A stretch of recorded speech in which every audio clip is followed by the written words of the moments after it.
पांचवें चरण का चुनाव आते आते मायावती इतनी बेचैन क्यों हो गई हैं? दूसरे चरण के चुनाव के बाद से ही मायावती का बदलता रुख आखिर क्या संकेत दे रहा है? क्या सचमुच में मायावती केंद्रीय जांच एजेंसियों के भय में आ गई हैं या बसपा का रिमोट किसी और के हाथों में जा चुका है? मायावती ने तीसरे चरण के चुनाव तक जिस तरह से उत्तर प्रदेश में टिकट बदले और ऐसे प्रत्याशी उतारे जो भाजपा को सहयोग कर सके, उसने दलितों के बीच बचे कुचे असमंजस्य को भी खत्म कर दिया है। अपने भतीजे आकाश आनंद का पर कतरने के बाद मायावती ने चुनावी रैलियां तेज कर दी हैं। मायावती वहीं रैली कर रही हैं जहां उनके रैली करने का फायदा भाजपा उठा सके। तो क्या सचमुच में मायावती पर भाजपा की बी टीम बन जाने के आरोप पुख्ता होने लगे हैं? क्या मायावती डर गई हैं या बेचैन हो उठी हैं? क्या दलितों ने अपनी राह चुननी शुरू कर दी है? नमस्कार, मैं हूं विभ्यांशु पांडे। आप देख रहे हैं एक नज़र एक नज़रिया।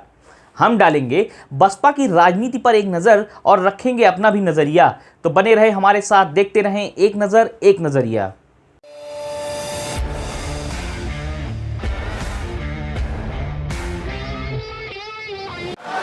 उत्तर प्रदेश का दलित समाज आखिर क्या सोच रहा है?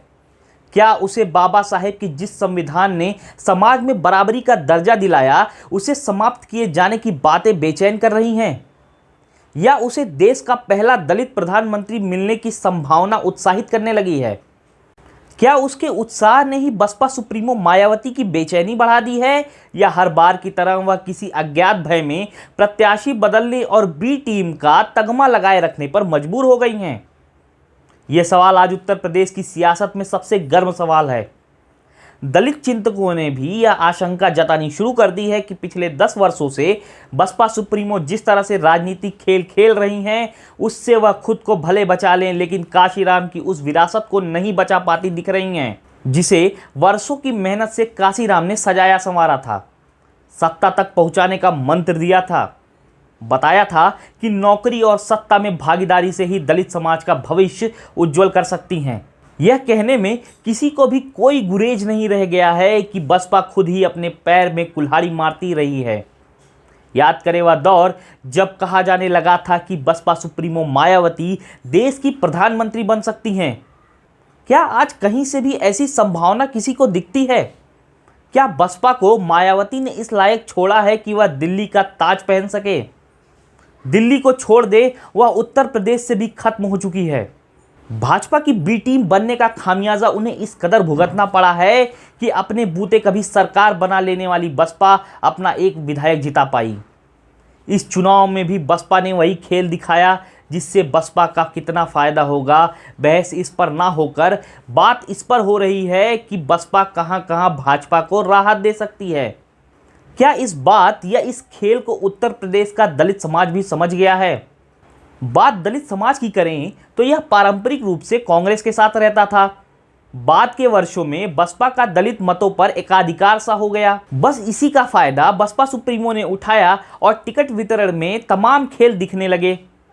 भाजपा के उभार में उनका दलित वोट भी भाजपा की तरफ खिसकता रहा। अब दलितों में फिर चेतना लौटती दिख रही है। कांग्रेस अध्यक्ष मल्लिकार्जुन खड़गे जब उत्तर प्रदेश में मुफ्त अनाज की बात कर रहे थे तो भाजपा ने इसका जमकर मजाक उड़ाना शुरू कर दिया। खड़गे ने यह कहकर गरीबों दलितों को आश्वस्त किया कि जिस 5 किलो मुफ्त अनाज की बात भाजपा कहती है, वह स्कीम भी कांग्रेस ही लाई थी।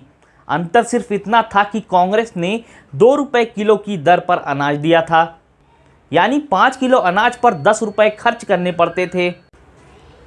अब कांग्रेस ने घोषणा कर दी है कि वह सरकार में आई तो 10 किलो फ्री राशन देगी। यह बात सामने आते ही भाजपा के नेता इसे झूठी घोषणा बताने लगे और भाजपा का आईटी सेल इस पर बहस कराने लगा कि फ्री योजना देश के हित में नहीं है। यानी जब भाजपा फ्री बांटे तो वह सौगात की तरह है और दूसरे बांटे तो रेवड़ी।